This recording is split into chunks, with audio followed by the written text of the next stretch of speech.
Yeah, welcome back, guys. Thanks for tuning in. Got a Galaxy DX2517 here, sent in from Kenneth for one of his friends that he sent the radio in for. Okay, so with this one, he's saying that it is not putting out the power it should be, and it's off, I guess, a couple of channels on sideband, so frequency's way off, power's not where it should be. And I guess it had a MOSFET upgrade at one point, a MOSFET swap, conversion, however you want to put it. And something's just, I guess, not right with this radio. So he wants me to go through it. Now he sent in a few radios, but we're going to tackle this one right now. So I still have the cord wrapped up here. Let me get that undone. Let's get this thing plugged in. Let me get a cord, or not a cord, yeah, an extension cord. Give me a second. Okay, got it plugged in. Let's power it on for the first time. Okay, let's go to 20. Looks good so far. Let me grab a mic here. Get some preliminary checks going on. All right, I got the mic plugged in. Let's check it out. So I'm probably not gonna be able to get everything in here. There's power. Getting about a well, I got a 100-watt slug over there, so I'll have to get that changed out. We're about a watt right now. Let's see, where's our RF power? Is all the way down. Let's turn that up. So there's about 5. Let's make sure our mic gain's up, and we'll see what we're doing for peak. Hello. I don't know, it doesn't look bad. Hello, audio. And he's saying it's not doing what it should be, but I mean, it's doing almost 40 watts. That's actually right where this thing should be. So this may be an easy one here, guys. Okay. Yeah, I'm not sure what the issue is. It's not even flat top. I mean, whoever did the work seemed like they did pretty good work. They actually got a good waveform and everything. Who knows? It could be something when it warms up. Something like that. Take it to sideband. Maybe it was sideband that was acting up. Oh, now see, we went up. Yeah, there we. Okay. Yeah, see, when I went to. Yeah, it's off 2 channels. So here's AM. And then when you go to sideband, it jumps up 2 channels. That's weird. What's upper do? Upper's fine. Huh. Okay. What to do for power on sideband? Hello, radio. Audio, audio, audio, audio. Oh. Hello, radio check. Audio. Yeah, I mean, it's not doing bad on power. I'm not really sure. Right now, the only issue I'm seeing is with the frequency jumping off. That works.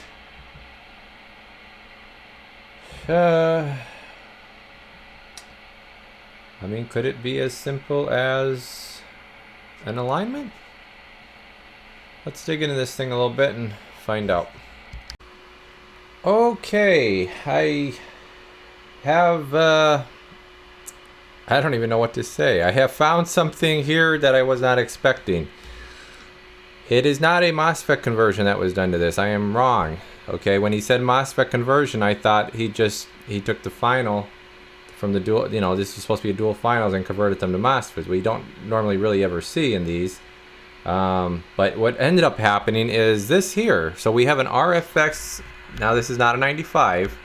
This is like one of the 75s, the old RFX75 kits, because it replaces the final. Now the 95s do not replace the final. So you have your final and then the 95 is an add-on. See, with these older kits, this is why I didn't really like these older kits, is because you had to take out your final section and then replace it with this. So there was no like on-off with these, okay, because all you'd have then is a driver. So these are always on, and they just, I don't know, they don't seem as robust as the new 95s. But yeah, somebody put an RFX75 here, could be an 85, and then they put a fan on top. Interesting, very, very interesting. I've never seen this before. Never seen, I mean, yeah, I mean, you could do it, right? Cool, cool, okay.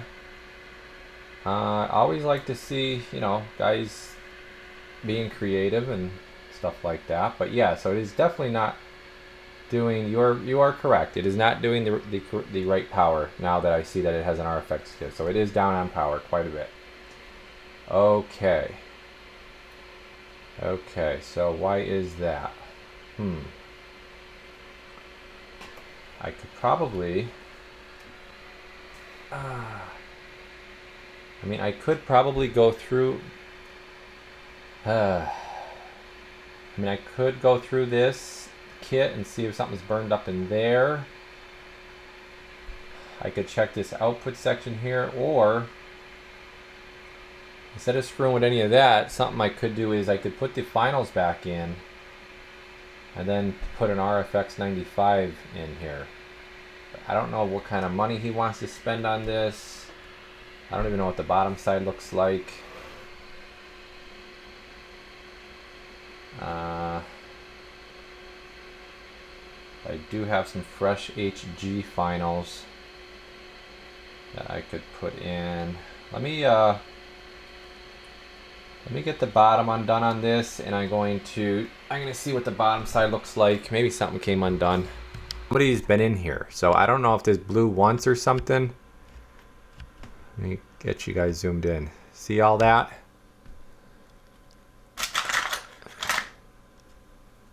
Okay, I'm talking about this transistor here. See all that solder in there? It's real messy looking. Okay. It's not smooth, like looks like somebody had like a cold iron or something. So somebody's already been in here. There'd be no reason to solder on this if you just installed this, purely just installed this unit. So I don't know what's going on right now.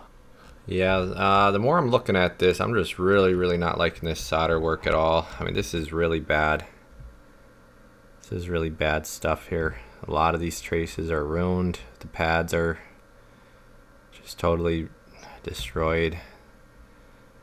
This ground wire here, it's like barely on there. Barely soldered on there. Look at this stuff.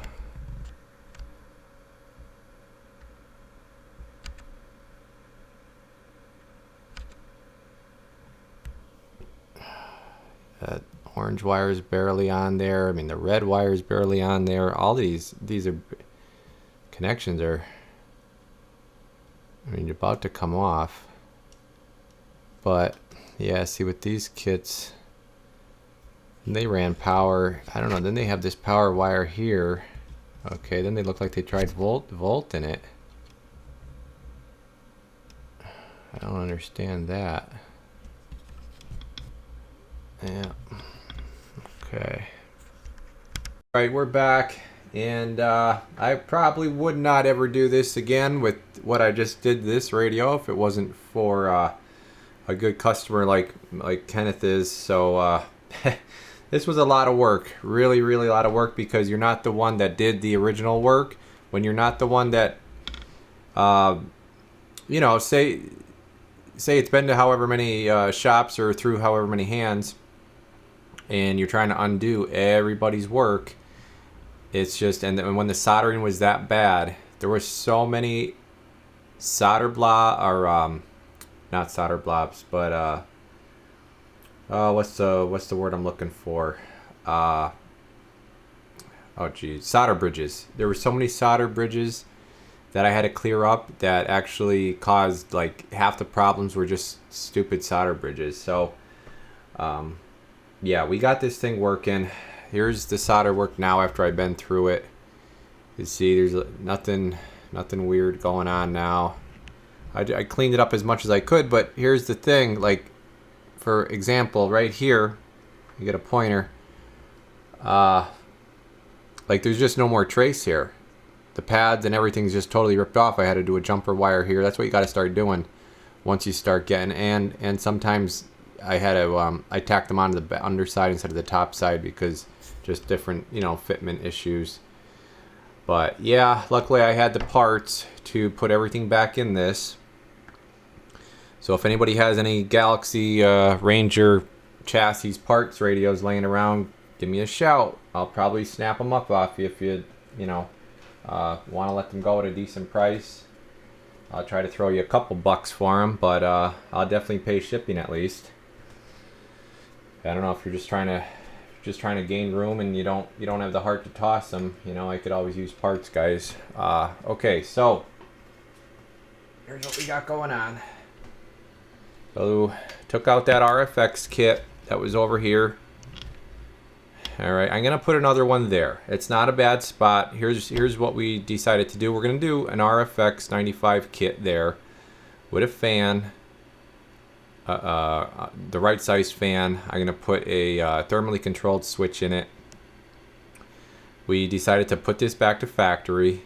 Okay, he said he didn't. I told him it was not gonna be cheap by any means. He said just go ahead and do it. It's for his friend. He's doing it as a favor. So, you know, unfortunately, I had to charge accordingly for this work. But we got two new HG2312s. First time I'm using these. Okay, this has a 2166 driver. I thought it would show up. Hold on a second here.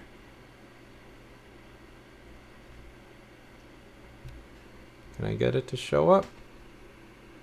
Nah, dang it. Okay, this is better now. I gotta shine a light on it. So okay, so now you can see HG2312s for the two finals. Got two brand new insulators, all new hardware, all that stuff. There's your Mitsubishi 2166 over there. Okay. This thing, I wasn't sure how these were gonna work. You know, because usually the Mitsubishi stuff's pretty stout. So you know, I was figuring I'd lose a couple watts, but I wasn't really worried about it because with having that RFX kit, that was going to do all the heavy lifting. But check this thing out. Check this out here. Let me throw a tone into it. I'll show you I got it set up nice and clean. Okay. Here's the scope. Here's our carrier. Put the modulation on. Okay. So beautiful waveform. Came out great. Let me show you what it's doing under voice. Really, really happy with these transistors. So now you guys won't have a issue trusting these. Alright. Peak. 50 watt element. Oh yeah. Right in the corner. Like 60 watts I'm getting out of this thing. Incredible. Incredible for bipolars. I was not expecting that. I did go ahead and upgrade the AEM regulator and the modulation transistor companion component. A couple other caps I swapped out, but still, I mean, that's just phenomenal. That's really, really nice power. Here's what we're doing for average. That was from a, what, about 4.5 watt key. 4. Okay.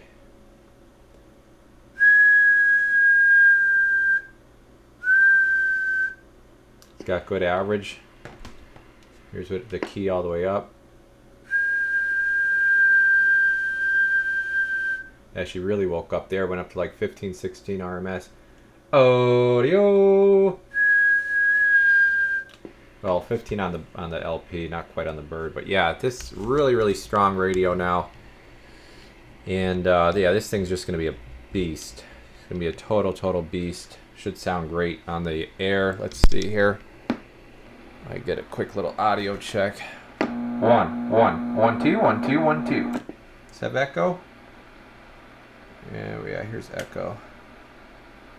1 1 2 1 1 1 1 2 1 1 2 3 4 1, 2, 3, 4, 5. Audio check. Break. Yeah, it's working good. Alright, I can get busy doing the rest of what I gotta do to her. Back once again. Just got done with the tune and alignment. Came out really nice.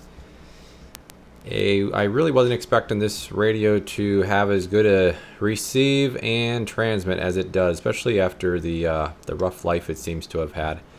So, like I said before, I'm sorry if I'm going to repeat myself here with some stuff, because this video is kind of chopped up. It's over a couple days, you know, bouncing between this and other things. So, let me just try to start with where I think I left off here. But, got the new RFX95HD installed. Got it with a fan. Okay, it's thermally controlled with the thermal switch. And what else did we do in here? I already showed you guys the transmit power check. I will show you what it's doing with the RFX now. I have it hooked up for the receive test first, so we're going to do that first. But I did want to show you before I put the lid on. We got that installed, and let me show you how that switch works. Now, there's a couple different thermally activated transistors you could choose from with heat ratings. You know, you could have it come on at around say 115 degrees, and you could pick to have it come on at like 150, 125, you know, whatever. I like to choose the lower setting just to kind of keep the heat down to a minimum. So I have it kick on at, like, I think this one's like 115 degrees. So let's get that kicked on. I'm going to show you guys that works. Okay, so if I take my heat gun here, we're just going to blow on it. We'll get that. Now the transistor is down here on the bottom of this heat sink. Okay, but yeah, I think this is a much better option than just having a fan running all the time. I'm going to blow this right on here. And as you can see, it takes a little bit to actually get the fan to kick on. But being that this is going to be in an enclosure with the lid on, it's definitely more susceptible to some heat buildup. So it's a good idea to have a fan on there. If anybody wants fans on the RFXs on the mobile units that are already exposed to the open air, that's fine too. I mean, I'll definitely put a fan on for you guys. Not a problem. Just let me know, because I got a lot of guys that are getting these installed. I mean, I do a few of these a week usually, these RFXs. Trying to look through the viewfinder here to see where I'm having this pointed. Transistor's mounted down here, so I'm kind of focusing on this area. Just give it a second here. Let's see, she's starting to heat up. She's starting to heat up a little bit now. But it's a nice quiet fan. So I don't know, I mean, you're going to have to key her down pretty hard for a while. You know, I don't know how much you jacked on the radio, but it's just a little insurance.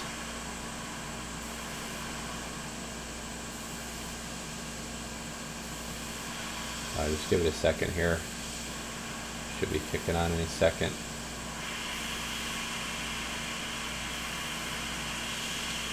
There she goes. Hang that back up. Okay. Once my heat gun shuts down, you'll be able to hear the fan a little bit. So there you go. You guys can hear that and see it working now. Nice and quiet. Okay.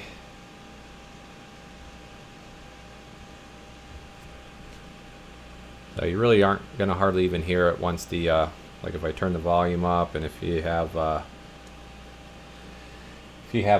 whatchamacall, some receive coming in the background, you know, it's volume, I had the volume way down, but if you have your volume up like this, like normal, and you're not even going to hear the fan really running.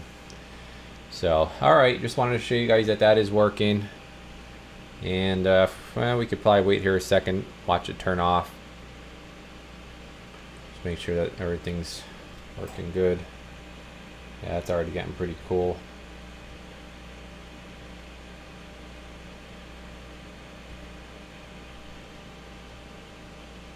like I said, I'm going to jump into the receive test because this thing has some nice ears I want to show you. And then we'll show you what it's doing with the RFX installed. That's on a switch. Yep, just turned off. All right, let me get the lid on her. Okay, here we go with the receive. We're on AM, and we are looking at, got some glare on the equipment here. Hopefully you can see that, negative 115. Okay, 30% modulation. And that is giving us our 12, actually high 12s and even a 13 I just saw there. So really wasn't expecting it to be this good a hearing on AM, especially with a Ranger chassis here, but yeah, it really surprised me. We'll flip it to sideband. Yep, your sideband is no longer off frequency 2 channels. I believe that was just a solder bridge, another one that this thing had so many solder bridges, which if you guys, I guess from what I understand, I talked to the owner, well no, the owner's friend, the guy that sent it in, okay, he sent it in for a friend, so that's what I'm trying to say. He said the guy that they were going to has been is a local. There's like 18 now it jumped up to. So let me dial this down. Okay, let me turn this a little bit. She's heating up on me just a hair here. Yeah, we did go ahead and unlock the clarifier because these will drift. And like negative 127 right there. And we got our 12 dB. So really nice receive. I mean, you may already know this thing has great receive. I did clean it up a little bit. It wasn't too bad when it came in, but I did go, you know, obviously give it the full alignment. And some of these tune up better than others for whatever reason. You know, I do them all the same. This one came out a little bit better, but I was starting to say that. Okay, I guess the reason there was so much bad solder work, the guy, I guess, was an older guy that was working on the radio, or you know, maybe his vision's not the best anymore. Guys, well, it's hard with a base, but if I mean, they make microscopes that you could put the chassis under, and I mean, you can see exactly what you're doing. So there may be something for some guys to look into. I actually have one here that a company sent me that they want me to review. So I am going to be doing a video on a benchtop microscope soon, and I'll show you guys, you know, what they're all about. If you're scared of doing SMD, or if you just want to see the through-hole components better, you know, you could look under the microscope for that too. Just checking solder joints, whatever. But yeah, let me unplug all this. I'll show you what it's doing with the RFX kit on. Oh, actually, let me let you hear it. Let me let you hear that. Where's my volume here? There we go. All right.